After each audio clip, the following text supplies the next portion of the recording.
on the News Channel 5 network. This is Open Line.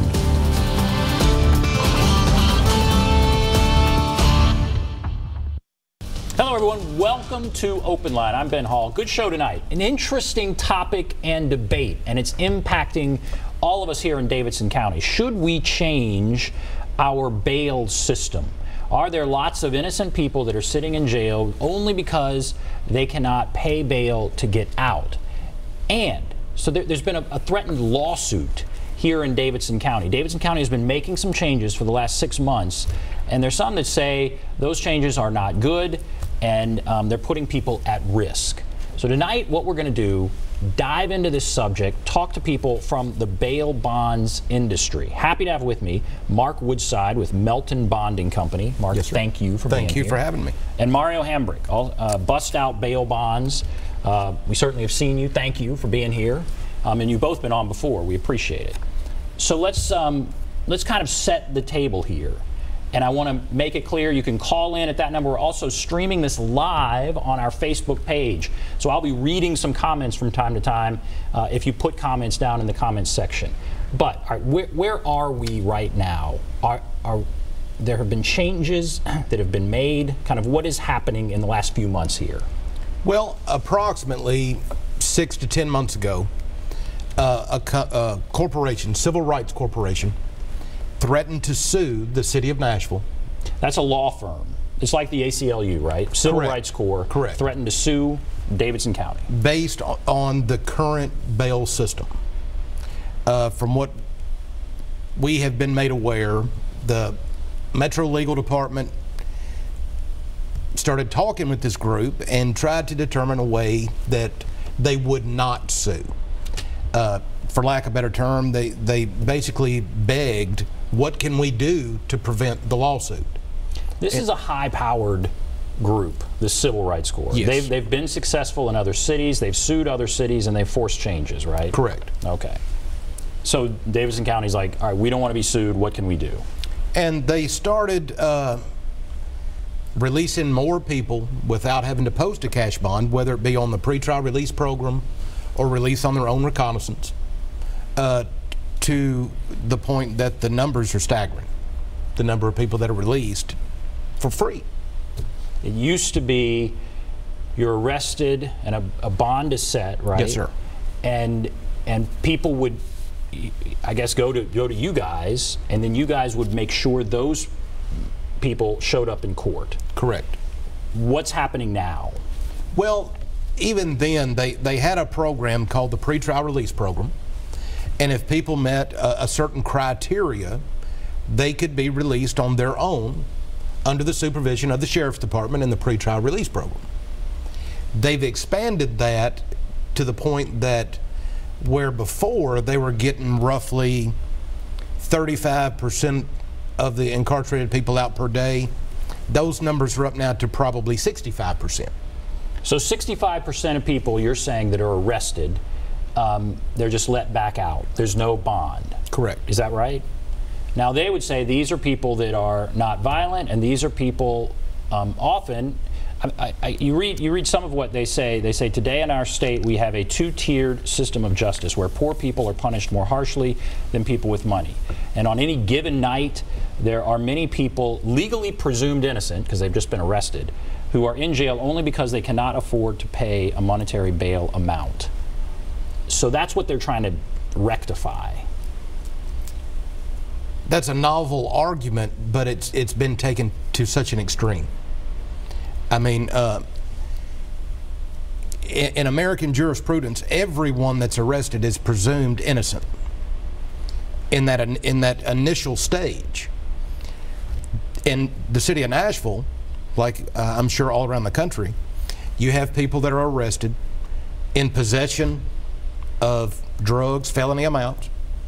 You have people that are arrested with weapons illegally.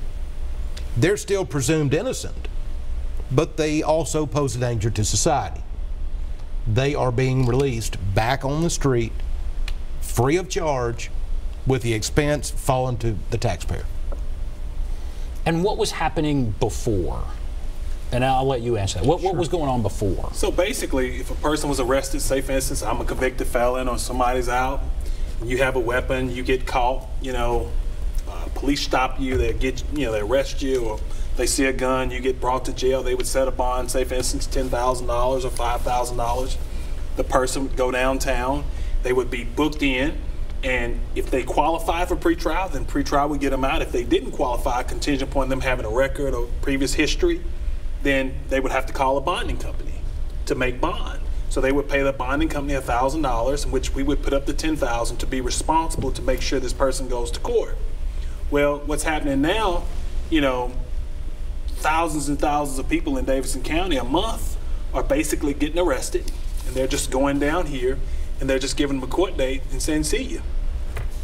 And so are we seeing that those people are not showing back up for court? What is the impact of that change? Well, normally you would have probably, I'm going to say, probably 25% of those people would make bond, and a lot of those people probably would not make bond. They would stay in jail, they would, answer to a judge within a few days, and basically you would get to the, get to whatever the problem is.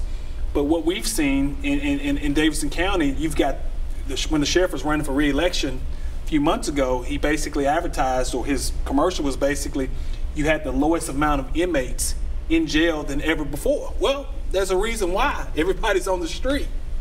So I would submit that jail is good for some people, especially if a person has a drug problem, if a person really has a deep issue, a problem. Sometimes you need something to bring them back down, to calm, to dry them up.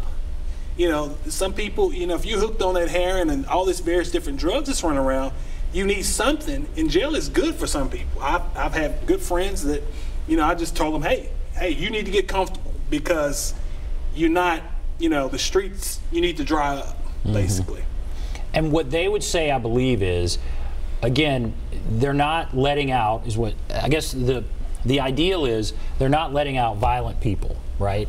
So you go to this pretrial program, and they look and they go, okay, this wasn't a violent crime, you're eligible, so that you're not staying in jail, there's no bail, you can just go, here's your court date.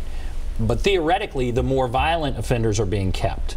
Is that the goal, I guess, or what are you seeing? That would be the ultimate goal, but in reality, they're releasing violent people on violent offenses every day. And now what do you mean by that? Aggravated assault, weapons, domestic assaults, violent charges. Sex offender registries. You probably have 300 cars broken into a day in Davidson County, and the police may catch 10 or 15 of them a night, and basically as soon as they arrest them, breaking in 10 cars or whatnot. I've got one case, guy broke in 8 cars in Metro Center. They took him down and charged him with 8 vehicle burglaries, and he was released on pretrial. Now each one of those people have got to pay a company to come and fix their window $500 or $600 where the window was busted out and the car was vandalized and their stuff was taken out. Now, in our old system, that person who had vandalized 8 cars, they would set a bond, right? Of yes. Maybe, let's say, $10,000. And they would sit there, or their family could choose to come and get them. And they would probably go through you guys. If something again, everybody didn't make bonds, so that person may sit there 2 weeks and have to answer to a judge why this officer caught him right here in Metro Center with a bag full of people's stuff from their vehicles. So everybody didn't make bond, and and contingent upon the history, and which you take a lot of people, or a lot of we see in this industry. So somebody breaks in cars. If he broke in 8, he got caught for breaking in 8 cars. He's probably broken 500 that he didn't get caught for. So it's a revolving door, a lot of times, and you must get people's attention when it happens. But if he had the money, he could have bonded out. That's true. But a factor that, or something that no one seems to address, the 2-tiered system, those with money, those without. There are a lot of people that are arrested that their family has reached their wits' end. They cannot help them anymore. They choose not to. They might have one of the highest paying jobs in the city of Nashville, and money's not a problem. But they cannot afford to do it anymore. They want to see that their loved one gets help. They've burnt all the bridges that they have to burn. So it's not necessarily a clear-cut case of those with money those that are indigent. And in that case, let's say the family thinks the person needs a little time in jail, so they don't bond him out. What's happening now is what you're saying is they just get bonded out no matter, or they just, there's no bond set, so they're just immediately released. There are cases that pretrial put them back out on the street regardless. So what do we do about what they're saying, this argument? There are people that are sitting in jail, they're presumed innocent, there's a two-tiered system of justice. You all say you're open to change. This obviously impacts your business. Sure. And what do we do? What's a better way, in your opinion? In my opinion, we do not have a problem with pretrial if it were operated the way it was originally supposed to be ran. First-time, non-violent, non-felony offenders. That in conjunction, why not have, well, they do now. They have a review docket every day. If a person's arrested today, their case goes on a docket tomorrow. If they have not made bond between now and tomorrow, those questions could be asked. Are you indigent? Does your family not want you out? Do you have other issues? Everything doesn't have to be done with a knee-jerk reaction. And that's what's happening here. And so we did this, Davidson County has started this primarily because we wanted to avoid a lawsuit. We were threatened with this lawsuit from Civil Rights Corps, which I believe is based in Washington, D.C. Yes. Threatened with this lawsuit. We make these changes. Where does that stand? Might we still get the lawsuit? Has Civil Rights Corps said, okay, you guys have changed enough, everything's fine, or kind of where do we stand there? Not that I'm aware. They could still file suit at any time. And part of your concern is that you guys aren't even at the table, right? Correct. We learn about changes when we come to work and the change has been made. And how tough is that? Oh, it's very tough. I mean, you think about it. I mean, when you turn on the news, people are asking, us, because we're in the system or we're around the system. People are like, wow, what's going on? And and it's kind of like, well, hey, it's basically people that we have in power have made these decisions. I mean, I would submit to the powers to be, let them sue. I mean, because the simple fact, the crime rate in Davidson County is just completely out of control. And then on top of that, a lot of police friends of mine that I know are basically like, why go catch somebody at midnight breaking in cars or vandalizing or breaking in a building? As soon as I catch him and take him downtown, they're just going to let him go. Now, they are charged, and they'll have to show back up for court. They're supposed to. They're supposed to show back up. Right. But there's nothing that motivates them to come back other than a promise. Mm-hmm. And a lot of these people, especially in the downtown vicinity, they're breaking cars. A lot of them are homeless. They live at the Mission. And some of them, they take the trains from various different cities. So who's to say they're going to come back? Now, that homeless person who lives at the Mission, that's an example of somebody who would probably stay in jail all the way up until his trial date. Yes. Or court appeal, whatever. He would be in jail for months. Well, not necessarily. If it's General Sessions, if he's in jail, the jail docket, he'll go to court within 4 or 5 days. And he'd have to answer why he broke in 7 cars on First Avenue. Mm-hmm. It's just, it's not right. And what does this mean for your industry?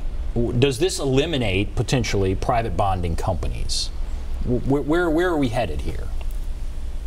It creates a situation that the powers that be may not, with the stroke of a pen, outlaw us, but if it creates such a financial burden that we can't continue to pay rent and keep the lights on, we just cannot continue to operate. No business can operate with no income.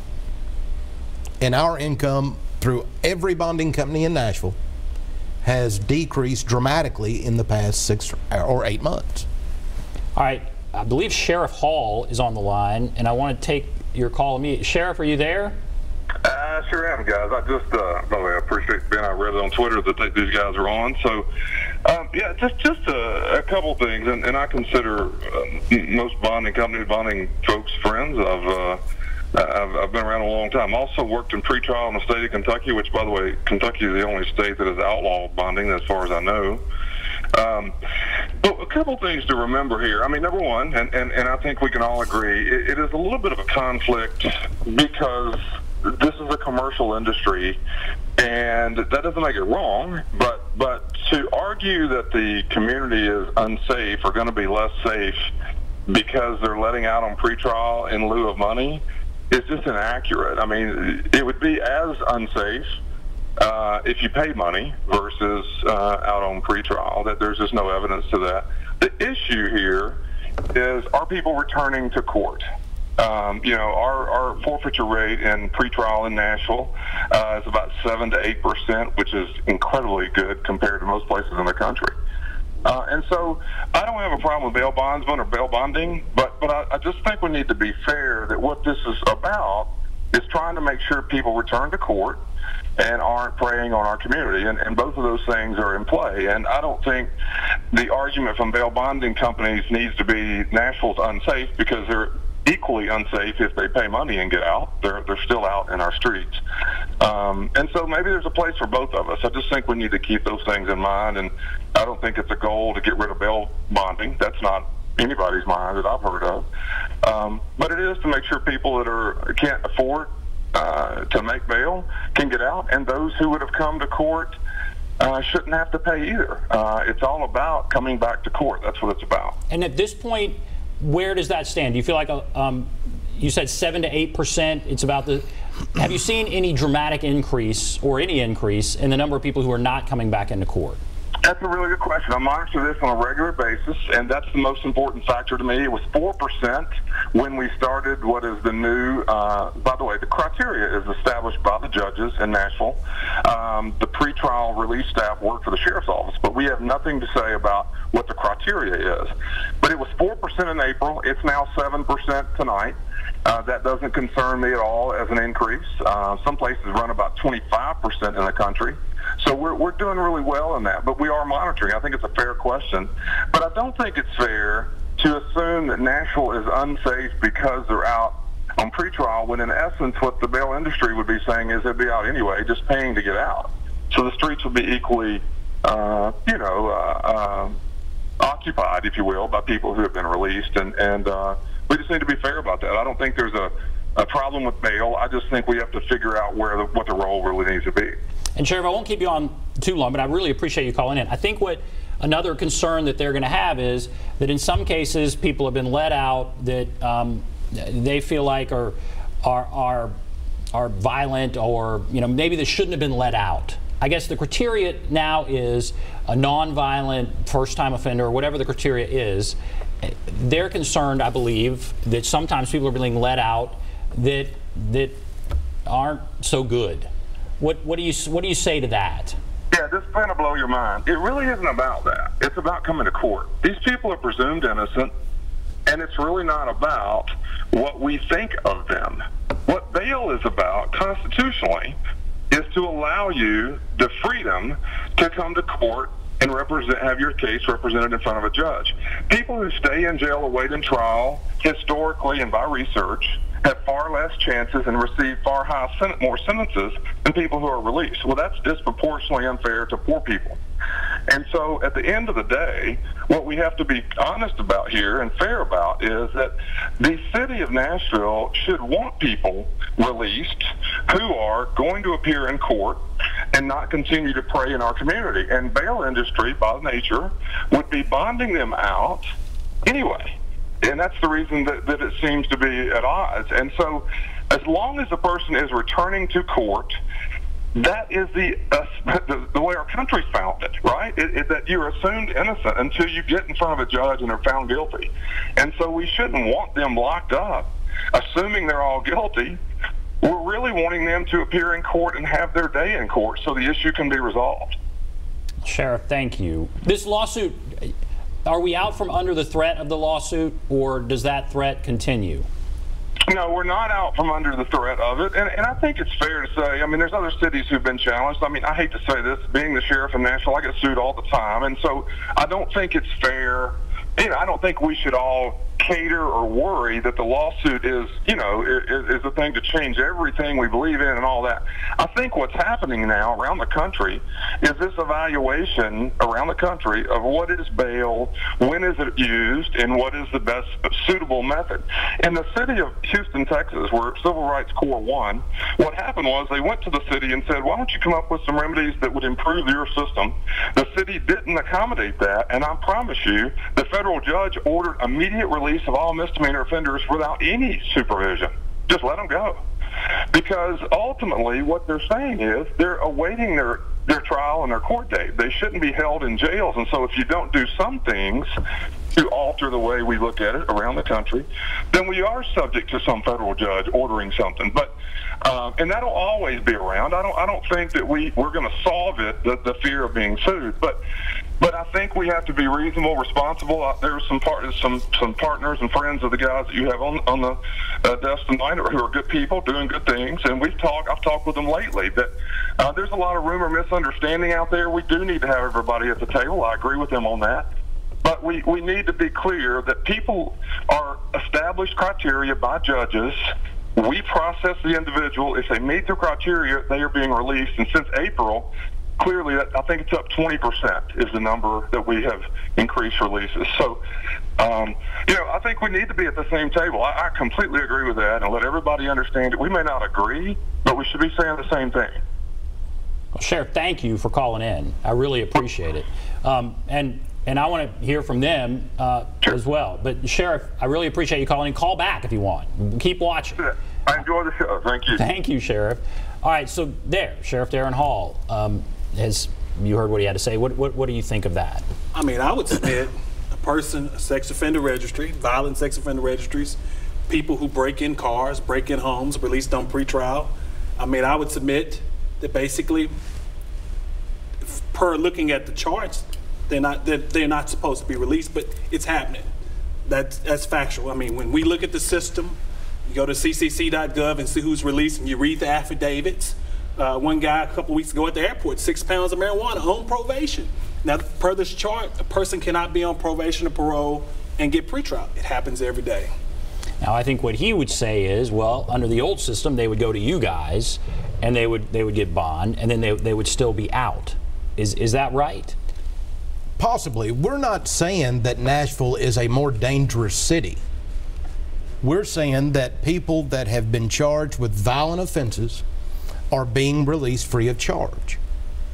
Now, I think Darren would have to agree with me that any victim of a crime, especially a violent crime, their motivating factor is not that this person come back and have their day in court.